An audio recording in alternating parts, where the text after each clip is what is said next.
इस बहन का नाम सुदेश कुमारी है और ये बहन ललियाना के रहने वाली है। इनकी गवाही ये है कि इस बहन के घर में डेथ स्पिरिट काम करती थी।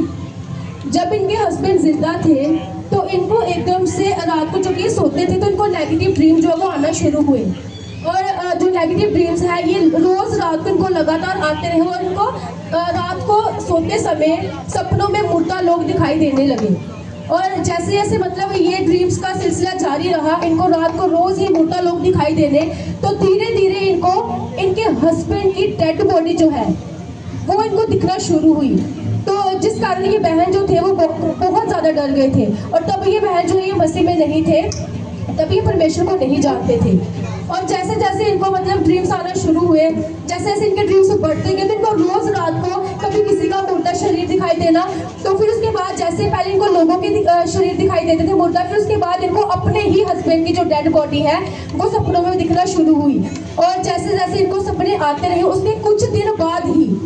इनके हस्बैंड की डेथ हो गई। 2015 में इनके हस्बैंड की डेथ हुई थी। फिर उसके बाद जब इनके हस्बैंड की डेथ हुई तो ये बहन जो है काफ़ी डिप्रेशन में चले गए, काफ़ी ज़्यादा डिप्रेस हो गए थे। तो मतलब कुछ साल ऐसे ही बीते, ये अपने हस्बैंड को सोचकर उनके बारे में सोचते रहते थे और ऐसे ही डिप्रेशन में रहते थे। फिर 2019 में ये बहन जो है ये मसीह में आए, इन्होंने परमेश्वर को जाना, इन्होंने परमेश्वर को अपनाया और इनको वो ड्रीम्स जो है वो आना बंद हो गए। फिर उसके बाद ये बहन जो है ये जब कभी भी अपने हस्बैंड के बारे में सोचते थे तो दोबारा ये बहन जो है ये डिप्रेशन में चले जाते थे, और जब ये बहन डिप्रेशन में जाते थे तो इनका जो ध्यान है वो परमेश्वर से हटकर इनकी वही पुरानी ज़िंदगी की ओर चला जाता था। ये बहन जो है ये वही पुरानी चीज़ें जो है, जो पुरानी बातें हैं उसको सोचने लगते थे,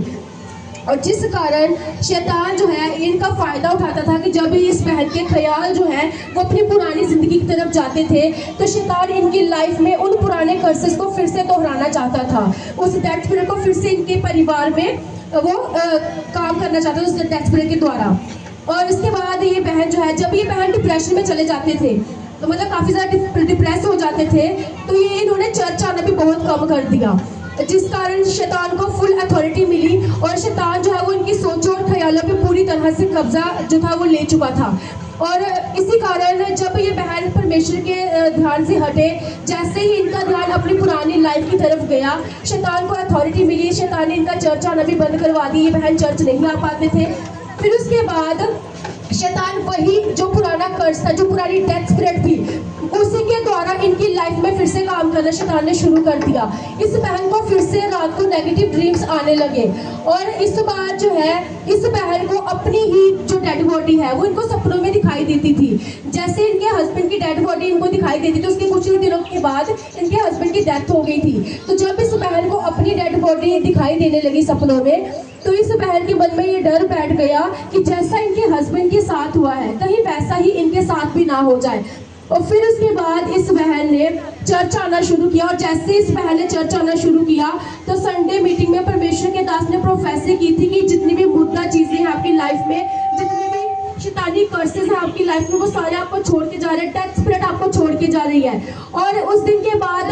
इस बहन का कहना है कि जैसे ही परमेश्वर के दास ने ये प्रोफेटिक वर्ड्स रिलीज किए, इस बहन ने पूरे फेथ के साथ उन वर्ड्स को रिसीव किया, और उस दिन के बाद से जैसे ही परमेश्वर के दास ने पुराने कर्सेस को डांटा, डेथ स्पिरिट को डांटा, उस दिन के बाद से ये बहन जो है ये पूरे तरीके से फ्री है। परमेश्वर ने इनको पूरी रीति से आज़ाद किया उस डेथ स्पिरिट से। इस गवाही के लिए बहन